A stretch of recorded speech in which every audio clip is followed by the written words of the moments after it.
Jajaran Polsek Kuta Utara berhasil menangkap 8 pencuri dalam kurun waktu 1 bulan terakhir. Penangkapan 8 pencuri ini sekaligus menciptakan Hari Raya Nyepi dan Idul Fitri di wilayah Kuta Utara berlangsung aman.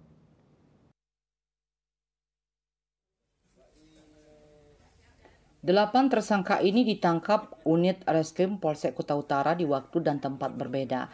Mereka diamankan pada kurun waktu 1 bulan terakhir. Mereka melakukan aksi pencurian di sejumlah lokasi termasuk beberapa villa yang dihuni warga asing di wilayah Kuta Utara. Kapolres Badung AKBP M. Arif Batubara dalam keterangannya menyatakan pengungkapan kasus pencurian ini adalah sebagai upaya menciptakan kondisi aman dan nyaman saat perayaan Nyepi dan Idul Fitri. Dan terbukti selama musim libur 2 hari besar tersebut tidak ada gangguan Kamtibmas di wilayah hukum Polsek Kuta Utara.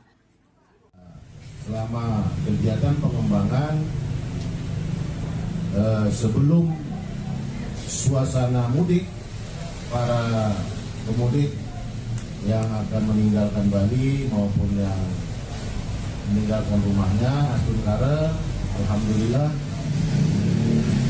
8 tersangka ini dengan berbagai macam TKP dan berbagai macam modus operandi yang kita dapatkan hasil penyelidikan berhasil diamankan Polsek Utara. Sehingga pada saat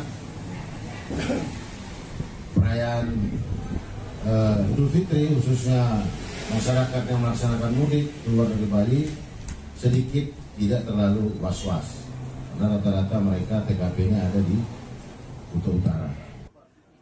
Dari tersangka, petugas menyita sejumlah barang bukti berupa botol minuman, perhiasan, HP, tas termasuk 1 unit sepeda motor. Para tersangka akan dijerat dengan pasal 363 dan 362 KUHP tentang pencurian dengan ancaman pidana hingga 7 tahun penjara.